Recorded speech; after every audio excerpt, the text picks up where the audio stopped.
इस्लामी सजाओं से संबंधित मालूमात। सवाल, हुदूदुल्लाह से क्या मुराद है? उत्तर, हुदूदुल्लाह से मुराद ऐसी सजाएं हैं जो मुख्तलिफ शरई अहकामात की खिलाफ वर्जी पर अल्लाह ताला की ओर से मुकर्रर हैं, जैसे चोरी की सजा, जिनाकारी की सजा, शराब खोरी की सजा वगैरह। सवाल, शरीयत इस्लामी में चोरी की क्या हद मुकर्रर की गई है? उत्तर, कुरान मजीद में इस बारे में इरशाद है, फक्ताउ ऐदी यहुमा, सूरह माइदा 38। चोर चाहे मर्द हो या औरत, उसके दोनों हाथ काट दिए जाएं। सवाल, क्या चोर के हाथ काट देने में मुसलमान उलमा के दरमियान कोई इख्तिलाफ है? उत्तर, जी हां, इस बारे में उनके दरमियान बुनियादी इख्तिलाफ है। कुछ के नजदीक पहुंचे से हाथ काटा जाएगा, कुछ के यहां कलाई से हाथ काटने को कहते हैं, कुछ के नजदीक चोर की सिर्फ 3 उंगलियां ही काटनी काफी हैं, जबकि कुछ हाथ पर जख्म का निशान लगा देने के हक में हैं। सवाल, शरई इस्तिलाह में चोरी किसे कहते हैं?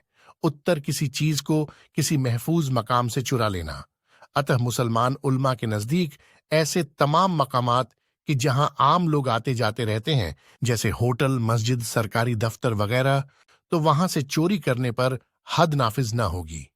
सवाल, कितनी मालियत की चोरी पर हाथ काटने या जख्मी कर देने की सजा दी जाती थी?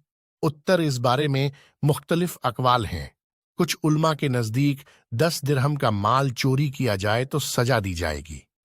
किसी के नजदीक ये हद 3 दिरहम थी और किसी के नजदीक 1/4 देना 5 दिरहमों के बराबर था। सवाल, आज के हिसाब से उन दिरहमों की क्या कीमत है? उत्तर, उस जमाने में एक उम्दा पली हुई भेड़ या बकरी की कीमत 3 दिरहम होती थी। इससे आज के हिसाब से दिरहम की कीमत का अंदाजा लगाया जा सकता है। सवाल, आजकल तो ऐसी बकरी की कीमत 1000 से भी ज्यादा बनती है, तो क्या इससे कम रकम की चोरी पर कोई सजा ना होगी? उत्तर, नहीं, थोड़ा माल चोरी करने वाले को भी सजा दी जाएगी। उसे ताजीज कहते हैं और इस सजा को मुसलमान हुक्मरान हालात के अनुसार तय करेंगे। सवाल, क्या दूध, फल और सब्जियों वगैरह की चोरी पर कत्ता यद्दद यानी हाथ काटने की सजा दी जाएगी? उत्तर, जो चीजें पड़ी पड़ी खराब हो जाएं, जैसे कि दूध, फल और सब्जियां, तो उनकी चोरी पर कोई बड़ी सजा नहीं दी जाती थी, बल्कि मामूली सर्जनिश की जाती थी। सवाल, हुदूद के सिलसिले में दूसरा बड़ा जुर्म जिनाकारी है। शरीयत इस्लामी में उसकी क्या हद मुकर्रर की गई है? उत्तर, कुरान मजीद की सूरह नूर में उसकी सजा 100 कोड़े मुकर्रर की गई है। इरशाद फरमाया है कि व कत्तहन ऐदियहुन्ना, सूरह यूसुफ 31, जानिया औरत और जानी मर्द दोनों में से हर एक को 100 कोड़े मारो। जिना का मुजरिम अगर शादीशुदा है, जिसे फिक्ह में मुहसिन कहते हैं, तो उसकी सजा के लिए पत्थरों का इस्तेमाल होगा कि काजी के हुक्म से आम लोग जमा होंगे और वह पत्थर मार मार कर उसे हलाक कर देंगे, और अगर शादीशुदा नहीं है तो 100 कोड़े लगाए जाएंगे। सवाल, जिनाकारी का जुर्म साबित करने के लिए कितने गवाहों की जरूरत है?